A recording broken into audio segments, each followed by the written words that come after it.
চোখে কি ধরনের সমস্যা? আমার চোর সামনে এই যে টাকা পয়সা ছাড়া ফ্রি চিকিৎসা পাচ্ছেন, আসলে কেমন লাগে? 2 বছর করছি কোনোখানো পাই না। এই লাগি আইছি কোনোখানো চোখ দেখাইছি, টাকা পয়সা লাগি পারি না অপারেশন করাইতাম। টাকা পয়সার জন্য আপনি চিকিৎসা করতে পারতেছেন না, আজকে ফ্রি চিকিৎসা করাচ্ছে হামিদ সাহেব। ফ্রি আইসি চোখ অপারেশন করাইতাম। আপনারা যদি ফ্রি অপারেশনও করে দেয় তখন আপনার কেমন উপকার হবে? বালা উপকার পাবো, আল্লাহর কাছে বালা পাবো।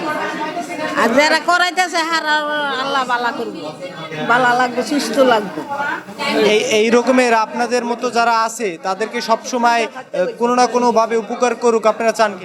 হ্যাঁ চাই, আল্লাহ যেন বালা লাহে, বালা কথা হেরা চোখ লাগি কাঙ্গের এইবার 1 মাস ঘুরছি পারি না চোখ অপারেশন করাইতাম। একবারে ইয়াত কোন শিমুলি গিয়া 1 মাস ঘুরছি পারি না।